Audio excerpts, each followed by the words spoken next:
Astaghfirullahalazim, astaghfirullahalazim, astaghfirullahalazim. Allahumma salli ala sayyidina Muhammad wa ala sayyidina Muhammad. Allahumma salli ala sayyidina Muhammad wa sayyidina Muhammad. Allahumma salli ala sayyidina Muhammad wa sayyidina Muhammad. Assalamualaikum warahmatullahi wabarakatuh. Bismillah walhamdulillah wassalatu wassalamu ala sayyidina Rasulillah sallallahu alaihi wa ala alihi wa man tabi'ahu wa nasarahu wa walahu wa ba'd. Rabbi shrah lana sudurana wa yassir lana umurana wahlul 'uqdatan min alsinatina yafqahu aqwalana. Allahumma 'allimna ma yanfa'una wa zidna 'ilma. Allahumma la sahla illa ma ja'altahu sahla wa anta taj'alul hazna idza syi'ta sahla. Ya mu'allima Daud 'allimna wa ya mufahhima Sulaiman fahimna. Wa'lamu anna Allah qad amarna bit-taubah ilaihi wastighfara min dhunubina fi ayatin katsiratin min kitabihil karim wa samma wa wasafa nafsuhu bil ghaffar wa ghafiraz zamb wa dzil maghfirah wa asna 'alal mustaghfirin wa wa'adahum bi jazil thawab wa kullu dhalik yadullu 'ala ahammiyatil istighfar wa fadilatihi wa hajatina ilaih. Para hadirin sekalian, Allah Subhanahu wa taala telah perintahkan kita untuk bertaubat dan beristighfar daripada dosa-dosa kita. Dalam ayat-ayat yang banyak dalam kitabnya, dan Allah sifatkan diri dia sendiri dan namakan dia itu sebagai Ghaffar, Maha Pengampun. Wa ghafiraz zamb, pengampun dosa. Wa dzil maghfirah, Tuhan yang mengampunkan dosa-dosa kita. Dan Allah memuji orang-orang yang beristighfar kepadanya dan menjanjikan kepada mereka ganjaran yang besar. Dan semua ini menggambarkan kepada kita pentingnya istighfar. Banyak kelebihannya dan kita sangat-sangat berhajat kepada istighfar, kepada taubah. Dan Allah juga mengisahkan kepada kita berkenaan dengan para nabi dan rasulnya. Walaupun mereka itu nabi, walaupun mereka itu rasul, mereka sentiasa beristighfar kepada Allah Subhanahu wa taala dan mohon taubat daripada Allah. Tengok, walaupun mereka itu nabi, walaupun mereka itu rasul, mereka sentiasa beristighfar. Dan Allah nyatakan apa yang dibuat oleh Adam dan juga Hawa alaihissalatu wassalam. Apa kata-kata dia? Apa doa-doa dia? Rabbana zalamna anfusana wa illam taghfir lana wa tarhamna lanakunanna minal khasirin. Yang menjadi ikutan kita sampai ke hari ini doa ini. Rabbana zalamna anfusana. Itu Nabi Adam. Dia mengaku, ya Allah, ya Tuhanku, kami telah menzalimi diri kami sendiri. Nabi Adam menzalimi diri dia sendiri. Kita macam mana? Kita. Wa illam taghfir lana, kalau mu ya Allah tak ampunkan kami dan kasihkan kami, wa tarhamna lanakunanna minal khasirin, pasti kami termasuk di kalangan orang-orang yang rugi. Itu doa Nabi Adam AS. Sentiasa berdoa dengan doa ini. Begitu juga Nabi Nuh AS. Nabi Nuh kata apa? Wa ila taghfirli wa tarhamni akum minal khasirin. Kalau kamu tak ampunkan aku, tak rahmati aku, termasuk aku golongan orang yang rugi. Jadi kita ni agak-agaknya Allah ampun ke tidak, Allah kasih ke tidak. Kalau kita tak diampunkan Allah, tak dikasih oleh Allah sebelum mati, rugi. Rugilah kita. Adakah kita buat? Sebelum Allah ampunkan, kita kena minta dulu. Kita sendiri kena minta, barulah Allah ampunkan. Dia tak boleh ampun tiba-tiba begitu. Tengok para Nabi pun sentiasa berdoa, sentiasa meminta agar diampunkan dosanya. Tengok Nabi Musa AS. Rabbi inni zalamtu nafsi faghfirli. Ya Allah, ya Tuhanku, aku telah menzalimi diriku sendiri, ampunkan aku. Itu Nabi Musa, ulul azmi. Nabi Nuh tadi pun sama, ulul azmi, bukan cara-cara Nabi. Aku telah menzalimi diri aku sendiri. Kita berapa kali menzalimi diri kita sendiri? Sentiasa. Tak pernah terasa pun kita ni berdosa. Allah musta'an. Bertemu dengan Nabi Daud AS, fastaghfara rabbahu wa khara raki'an wa ana. Sentiasa istighfar kepada Allah SWT dalam keadaan dia itu rokok dan juga bertaubat. Dia salat dan juga bertaubat.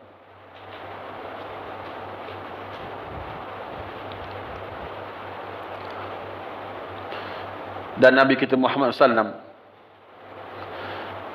fa'lam annahu la ilaha illallah wastaghfir li dzambik walil mu'mini wal mu'minat wallahu ya'lamu mutaqallabakum wa maswaakum. Allah perintahkan Nabi kita Muhammad SAW, fa'lam annahu la ilaha illallah wastaghfir li dzambik.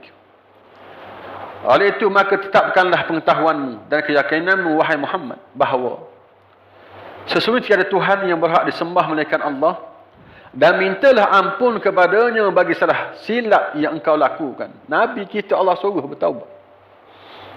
Nabi kita Muhammad SAW, wastaghfir li dzambik, dan bagi dosa orang-orang yang beriman, lelaki dan juga perempuan. Kita pun sama juga, orang mukmin, lelaki dan perempuan mesti bertaubat, mesti berdosa. Kita mesti berdosa sebenarnya. Allah mengetahui akan keadaan gerak-geri kamu di dunia dan keadaan penetapan kamu di hari akhirat. Dan ayat yang lebih umum berkenaan dengan arahan istighfar, fastaqimu ilaihi wastaghfiru. Fastaqimu ilaihi wastaghfiru. Kita kena istiqamah dan kena mohon pengampunan. Dua perkara besar, istiqamah. Sentiasa dalam keadaan yang benar, dalam keadaan yang baik, di waktu yang sama sentiasa bertaubat, sentiasa istighfar. Agar diri kita sentiasa bersih dan bersih. Perhatian sekian. Cuba kita perhatikan diri kita. Sejak kita menjauhi musim-musim yang hebat-hebat untuk kita beramal ibadah. Dan kita juga tak boleh pergi tempat yang hebat untuk kita beribadah. Maksud saya Mekah dan Madinah. Kita sudah menjauhi Ramadan, sudah menjauhi waktu-waktu yang afdal seperti Ashura, Tasu'a, awal Muharram, awal Zulhijjah. Itu sudah semakin jauh. Bagaimana kita dengan amal ibadah? Makin berkurangan ke? Ataupun kita masih lagi istiqamah? Kalau masih istiqamah, alhamdulillah. Kita khawatir, kita ni sudah semakin perlahan, sudah semakin slow, sudah sikit beramal ibadah, tak sehebat dulu. Kenapa jadi begitu? Nak mudahnya, malam tadi, malam Jumaat, ataupun hari ni, hari Jumaat ni, hari ni, daripada bulan malam tadi, nak tahu, nak test diri kita sendiri. Naik kedudukan kita. Adakah kita jadi ahli Jumaat atau tidak? Layakkah kita menjadi ahli Jumaat? Nak jadi ahli Jumaat, bermula malam tadi, dia dah buat kerja dah. Dia menghidupkan malamnya. Kita termasuk ke tidak? Sendiri-sendiri tahu. Ahli Jumaat dia kena sembahyang di Masjid Surau subuh tadi. Dan kita sembahyang kat mana subuh tadi? 2. Ahli Jumaat dia akan baca surah Kahfi sampai habis. Dah kita baca ke tidak? Ahli Jumaat dia sembahyang duha hari ni. Kita sembahyang ke tidak? Ahli Jumaat diperbanyakkan selawat ke atas Nabi pada hari Jumaat. Dah kita selawat ke tidak? Ahli Jumaat dia akan datang awal ke surau. Alhamdulillah kita pernah datang awal buat masa ni. Tapi syarat-syarat tadi, itu kita nak ukur diri kita sejauh mana kita dengan amal ibadah. Adakah Allah ini, dia pilih kita untuk jadi ahli Jumaat hari ni? Manakala kita tak terpilih bermakna ada masalah. Orang dulu, contohnya kita ambil Sufyan Ats-Tsauri. Bila dia miss sahaja satu malam sahaja, dia miss satu malam je, malam-malam lain dia qiyam. Dia kata apa? Dia kata, apa dosa aku? Kenapa Allah hukum aku begini yang aku tak boleh bangun malam tadi? Kenapa Allah hukum aku begini? Sehari je dia tak boleh bangun. Dah kita berapa kali yang tak bangun? Sentiasa tak bangun kita. Jadi Allah, dia tak pilih kita untuk beramal ibadah kepada sebab ada masalah. Kita bermasalah. Sekarang apa masalah kita? Maksudnya dosa. Dosa-dosa yang kita ada itu yang menyebabkan kita terhalang untuk kita aktif beramal ibadah. Itu sebenarnya. Allah tak akan beri kemudahan kepada kita kalau kita berdosa untuk sujud kepada dia. Untuk baca kitab dia. Untuk sebut nama-nama dengan banyaknya. Kalau kita berdosa. Jadi sebab itulah kita kena istighfar.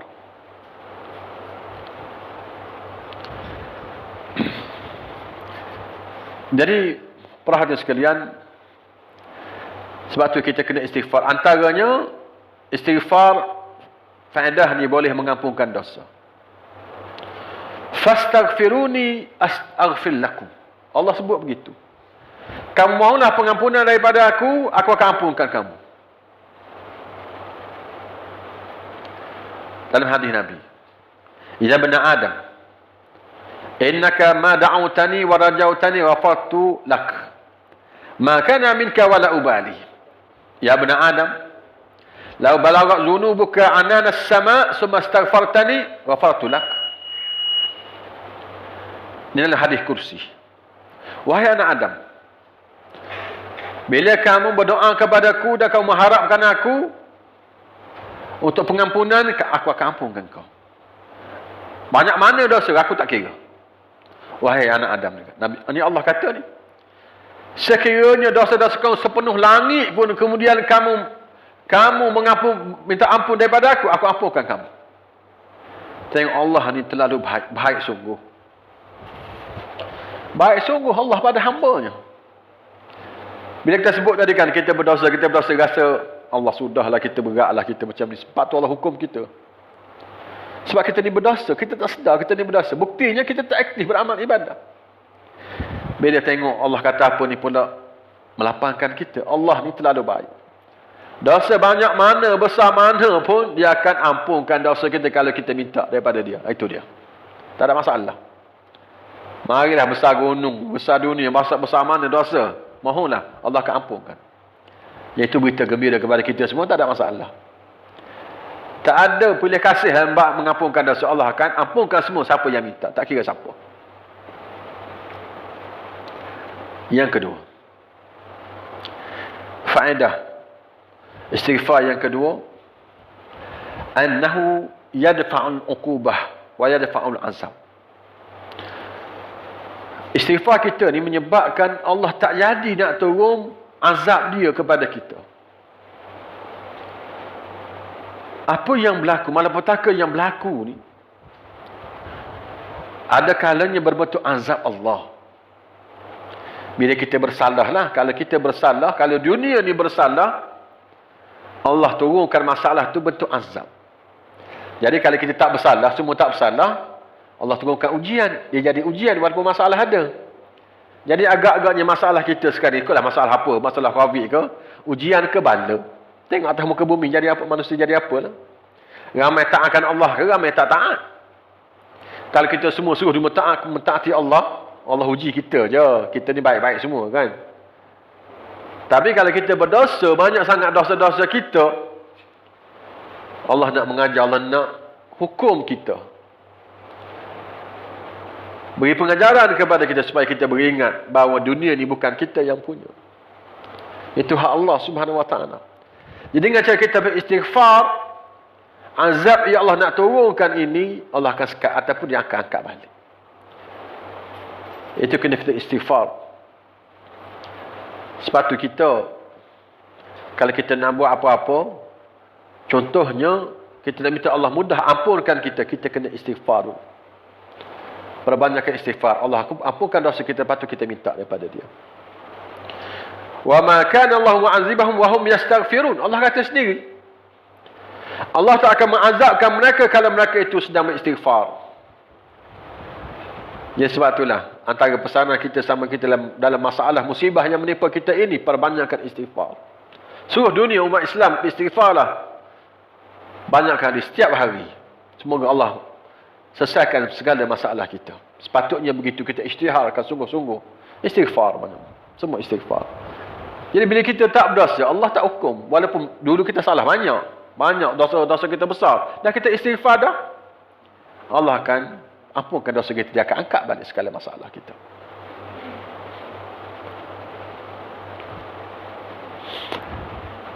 Lagi, faedah istighfar. Pada banyak faedah istighfar. Menjadi sebab segala masalah kita akan selesai. Istighfar ke situ perginya, bukan setakat mengampunkan dosa.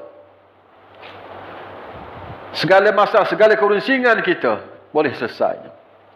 Wa jalbul arzaq wal khuruj minal madaik. Dia boleh tarik rezeki, istighfar. Istighfar juga tarik rezeki. Tarik duit, istighfar. Dan mengeluarkan kita daripada kesempitannya. Hadis Ibn Abbas radhiyallahu anhuma qala Rasulullah sallallahu alaihi wasallam, man lazima istighfar ja'ala Allahu lahu min kulli dhikin makhraja wa min kulli hammin faraja wa razaqahu min haitsu la yahtasib.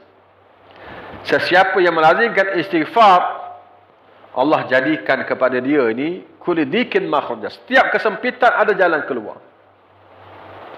Wa min kulli hammin faraja, kalau dia rusing, ada masalah, Allah selesaikan.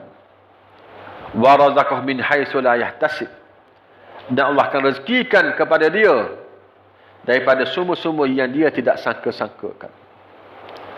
Siapa ada masalah kewangan, istighfar. Siapa ada masalah, istighfar. Siapa sentiasa ada rusingnya, istighfar. Itu ubat dia. Ubat segala masalah kita juga adalah istighfar. Bukan sekali-sekala tu kena melazimkan diri beristighfar. Jadi dah budaya kita dah. Jadi orang panggil apa? Jadi ahli istighfar. Jadi ahli dah kita. Istighfar ini. Jadi ahli. Sentiasa beristighfar. Lagi.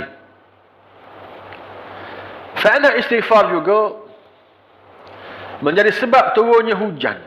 Kalau dah lama tak hujan, musim kemarau, beristighfar lah. Harta benda melimpah ruah. Dan juga untuk dapat anak, istighfar. Supaya tumbuh pokok-pokok subur, pokok-pokok, istighfar. Wa tawaful miyah, juga air melimpah ruah, istighfar. Tengok faedah istighfar. Hujan, bantuan supaya harta benda kita melimpah ruah. Dapat anak siapa yang tak ada anak, pokok subur menjadi tahun itu. Dan juga air kita ada, tak kering kontang, tak kemarau. Qala Allah Ta'ala an Nabihi Nuh alaihi salatu wassalam anhu qala liqaumihi faqultu astaghfiru rabbakum innahu kana ghaffara yursilis samaa 'alaikum midrara wa yumdidkum bi amwalin wa banin wa yaj'al lakum jannatin wa yaj'al lakum anhara.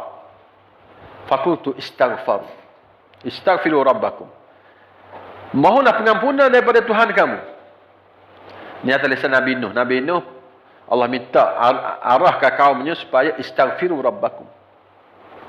Mohonlah pengampunan daripada Tuhan kamu. Innahu kana ghaffara. Kerana Allah itu, Tuhan kamu itu Maha Pengampun. Kemudian lepas itu, yursil sama alaikum midrara. Dia akan turunkan hujan mencurah-curah ke atas kamu. Dan juga akan bantu, akan beri harta benda yang banyak. Dan juga dengan anak pinak.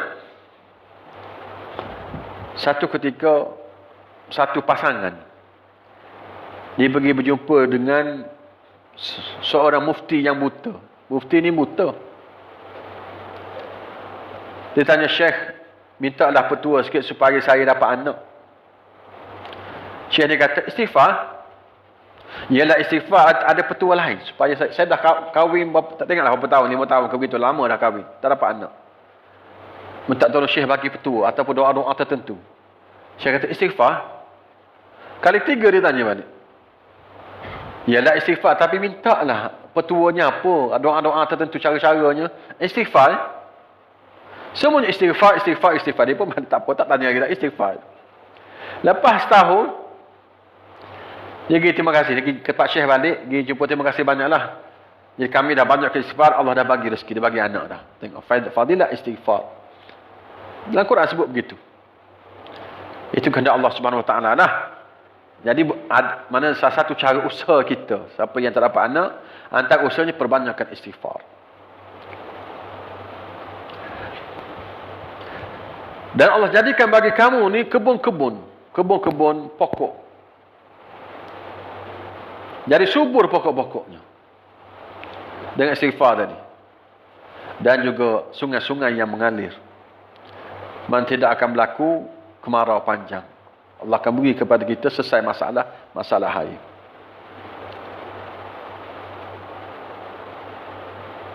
Para hadirin sekalian,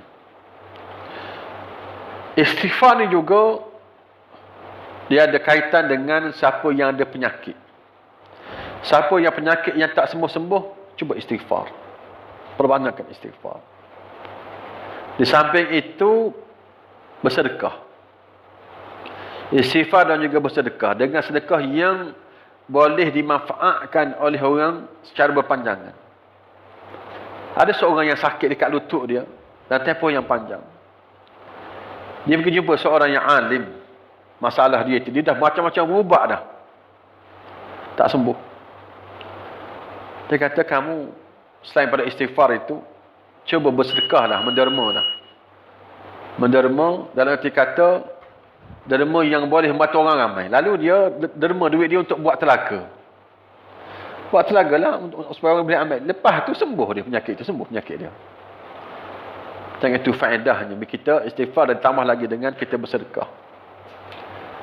Siapa yang khusus untuk niat dia untuk menyembuhkan penyakit, buatlah dengan cara. Salah satu cara alternatif kita yang boleh kita gunakan selain kita berubat. Kita usaha dulu, mana kita minta dengan yang menyembuhkan penyakit kita, itu Allah Subhanahu Wa Taala. Dengan cara kita istighfar kepada dia dan kita bersedekah. Para hadirin sekalian. Jadi istighfar ini masyru'. Perkara yang dituntut sangat-sangat pada setiap masa dan setiap ketika yang kita perlu. Yang kita buat salah, kena istighfar. Tak buat salah pun kena istighfar. Dan dia ada masa-masa yang tertentu, yang sesuai sangat-sangat untuk kita mohon istighfar. Antaranya ialah ba'al fara' min adatil ibadah. Selepas kita selesai melakukan amal ibadah, sesuai untuk kita istighfar. Sebab tu kan, bila imam selesai sembahyang, astaghfirullahalazim, astaghfirullahalazim, astaghfirullahalazim. Itu biasa macam tu. Betul tu. Lepas kita puasa ke, lepas kita apa-apa buat amal ibadah ke, lepas umrah, lepas haji, astaghfirullahalazim, astaghfirullahalazim, astaghfirullahalazim. Itu sesuai, tempat yang sesuai untuk kita istighfar.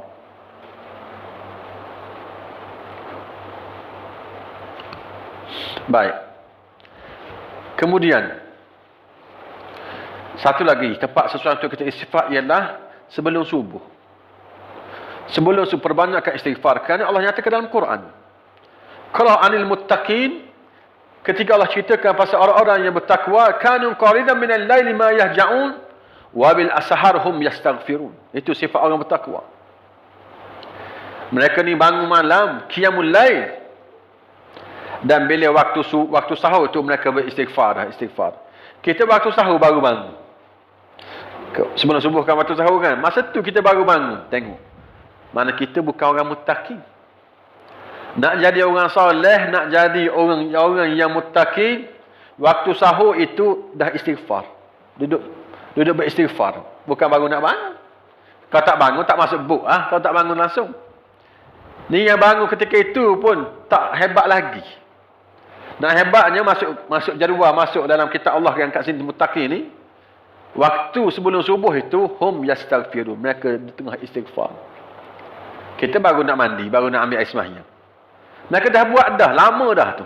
Mereka dah sembahyang, tahajud, dah baca Quran, istighfar sebelum masuk subuh. Itu cara mereka.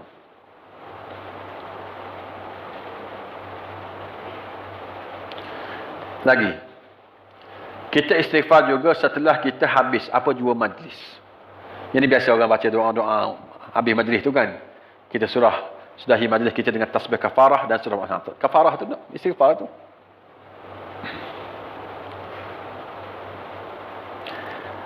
Dan istighfar juga ketika hujung hayat kita, lagi banyak istighfar. Ini masalah sikit. Macam mana kita nak pastikan kita akan beristighfar di hujung hayat kita tu? Banyakkan istighfar. Sebab tu last minute tu kan, masa yang paling sesuai tu. Tapi kita tak tahu nasib kita. Adakah kita akan banyak istighfar nanti ataupun tidak? Jadi kita minta Allah Subhanahu Wa Taala programkan kita ini supaya kita sentiasa beristighfar penghujung hayat. Saya tak sempat nak cerita. Ada 2-3 cerita lah yang berkaitan dengan perkara ini. Yang pentingnya Allah yang aturkan kita. Kita tak tahu nasib kita. Rezeki kita masa itu kita tidak tahu. Tapi Allah yang programkan kita supaya kita sentiasa beristighfar. Kemudian kita mati. Dengan cara itu kita akan selamat. Itu waktu yang paling terakhir lah tu. Sebab last minute kan kita akan mati lepas tak lama lagi. Jadi istighfarlah sesuai segala dosa, segala masalah kita. Jadi sekadar ini dulu, mudah-mudahan sikit sebanyak akan beri motivasi kepada kita semua untuk perbanyakkan istighfar dan jadi ahli istighfar. Dengan cara kita sentiasa beristighfar. Macam lafaz lah yang kita dah biasa tu cukup lah. Siapa yang ingat lagi, doa yang ataupun doa istighfar yang lain, lagi baiklah. Antaranya saya istighfar. Allahumma anta rabbi tu. Baca pagi dan petang. Itu kena hafal lah. Tengok maksud dalam maksud ada terpanjang sikit. Tapi itu yang terbaik. Baca. Itu saya istighfar dia panggil. Baca sekali mana pagi satu, petang satu cukup. Sudah madai. Esok pula. Siapa ingat. Ataupun doa istighfar yang lain. Wassalamualaikum warahmatullahi wabarakatuh.